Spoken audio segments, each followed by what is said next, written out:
Hello everyone, welcome back to my channel. आज मैं आप सबके साथ शेयर करने वाली हूँ micro teaching lesson plan. Topic रहेगा अम्ल। सबसे पहले हम ऊपर हेडिंग लगाएंगे, वह है शिक्षण पाठ योजना, और जो पाठ योजना हमारी रहेगी उसका नंबर हम उसके आगे लिख देंगे। इसके बाद हम दिनांक डालेंगे, जिस दिनांक में हम लेसन प्लान पढ़ाएंगे उस दिनांक का नाम लिखेंगे। विद्यालय का नाम, जिस विद्यालय में हम माइक्रो टीचिंग करेंगे उस विद्यालय का नाम लिखेंगे। विषय विज्ञान, प्रकरण अम्ल, कक्षा 10th चक्र 5th, कालांश 35 मिनट। कालांश का जो टाइम ड्यूरेशन है ये यूनिवर्सिटी टू यूनिवर्सिटी वेरी करता है। ये टाइम ड्यूरेशन आगरा यूनिवर्सिटी के अकॉर्डिंग लिखा गया है।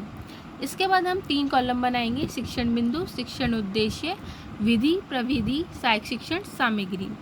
शिक्षण उद्देश्य में जो हमारा टॉपिक होता है हम उसका नेम लिख देते हैं, तो हमने यहाँ पे लिख दिया है अम्ल।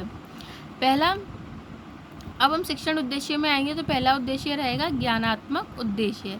इसमें हम लिखेंगे छात्रों को विषय वस्तु से संबंधित ज्ञान प्रदान करना। सेकंड है अवबोधात्मक उद्देश्य। इसमें लिखेंगे छात्रों को विषय वस्तु में दी गई संबंधित तथ्यों का बोध कराना। थर्ड है अनुप्रयोगात्मक उद्देश्य। इसमें लिखा जाएगा छात्रों को विषय वस्तु में दी गई विशिष्ट बातों का अपने जीवन में प्रयोग करना सिखाना। फोर्थ नंबर पे है कौशलात्मक उद्देश्य। इसमें लिखेंगे छात्रों के अंदर विशिष्ट कौशल विकसित करना।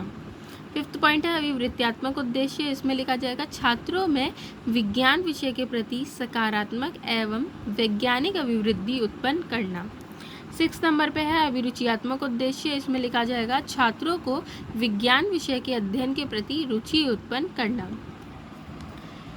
विधि प्रविधि सहायक शिक्षण सामग्री के कॉलम में आएंगे। विधि में लिखा जाएगा व्याख्यान विधि, प्रदर्शन विधि। प्रविधि में आएगा प्रश्नोत्तर विधि। सहायक शिक्षण सामग्री में लिखेंगे विषय वस्तु से संबंधित या पाठ के कक्षा उपयोगी सामग्री। कक्षा के उपयोगी सामग्री यानी चॉक, डस्टर, ब्लैक बोर्ड इत्यादि। इस तरीके से हमारा फर्स्ट पेज का फॉर्मेट तैयार हो जाएगा। अब हम आएंगे सेकंड पेज पर। सेकंड पेज पर सबसे पहले हेडिंग रहेगी हमारी पूर्व ज्ञान। पूर्व ज्ञान में हम लिखेंगे छात्र छात्राएं विषय वस्तु से संबंधित सामान्य जानकारी रखते हैं। इसके बाद हम आएंगे प्रस्तावना में। पहली प्रस्तावना में हम 2 कॉलम बनाएंगे, छात्राध्यापिका क्रिया और छात्र क्रिया। अब हम अपने टॉपिक की प्रस्तावना निकालेंगे।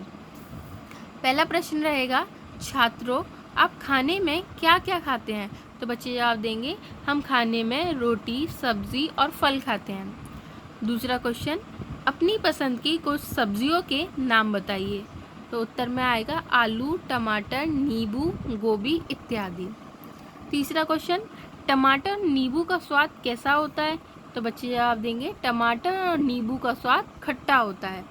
चौथा क्वेश्चन टमाटर और नींबू का स्वाद खट्टा किसकी वजह से होता है?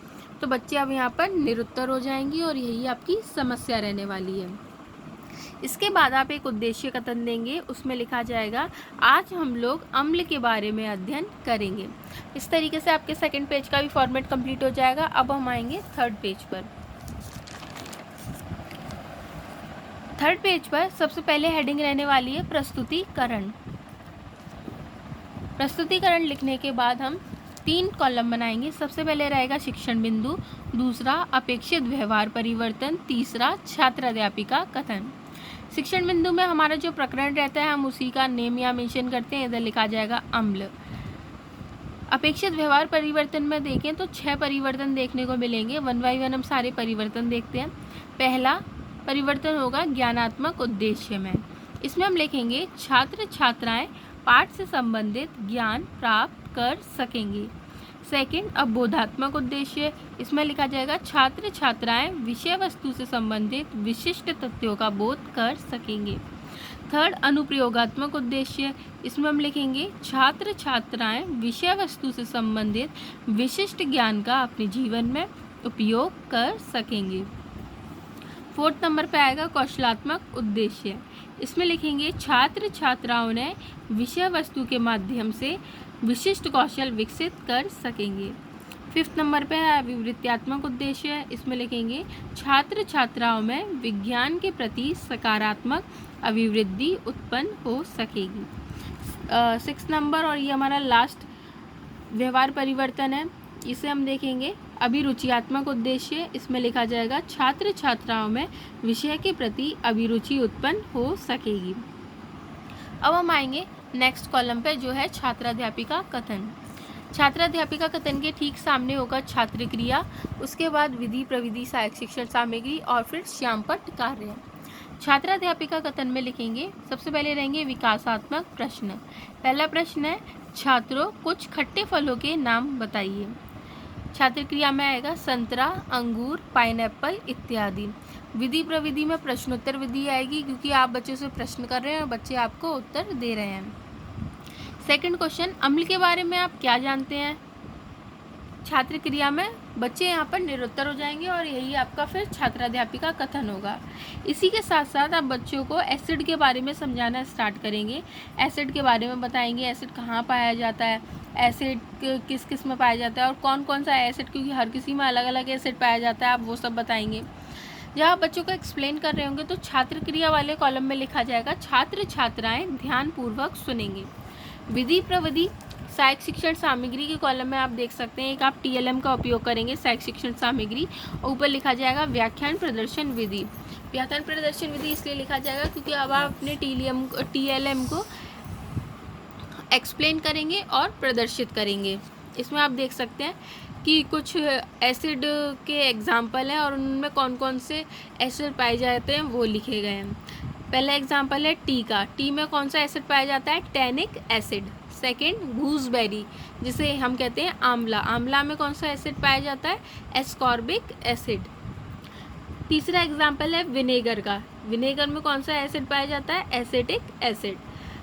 फोर्थ एग्जाम्पल है सोडा वाटर। सोडा वाटर में कौन सा एसिड पाया जाता है, कार्बोनिक एसिड। इस तरीके से आप जरूरी नहीं है यही एग्जाम्पल बनाएं, आप कोई और एसिड के एग्जाम्पल बना सकते हैं और उनमें कौन सा एसिड पाया जाता है आप ये लिख देंगे।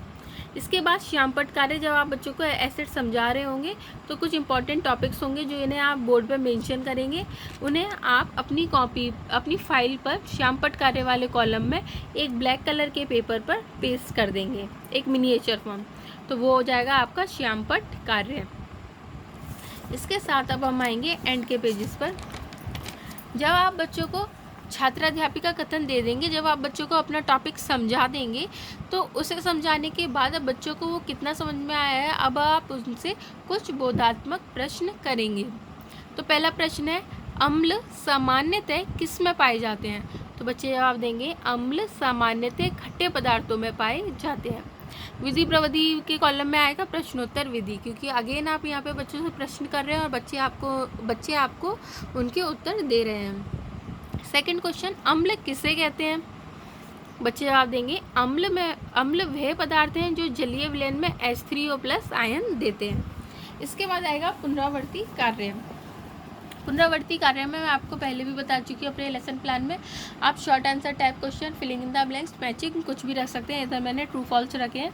पुनरावर्ती प्रश्न के लिए सबसे पहले आप 2 कॉलम बनाएंगे, छात्राध्यापिका क्रिया और छात्र क्रिया।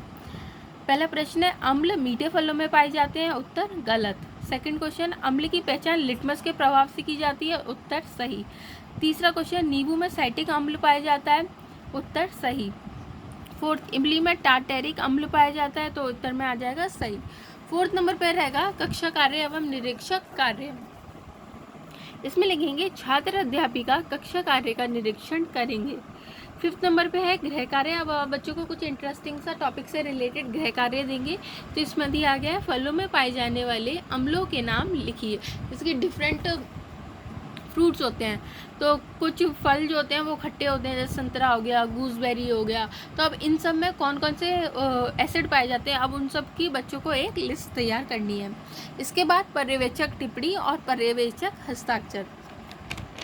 इस तरीके से आप देख सकते हैं आपका एक मैक्रो का लेसन प्लान 6 पेजेस में कंप्लीट हो गया। इससे भी ज़्यादा पेजेस आपके लग सकते हैं इनकेस आप अगर आप छात्र अध्यापिका कथन को और एक्सटेंड करना चाहते हैं। Till then, thank you.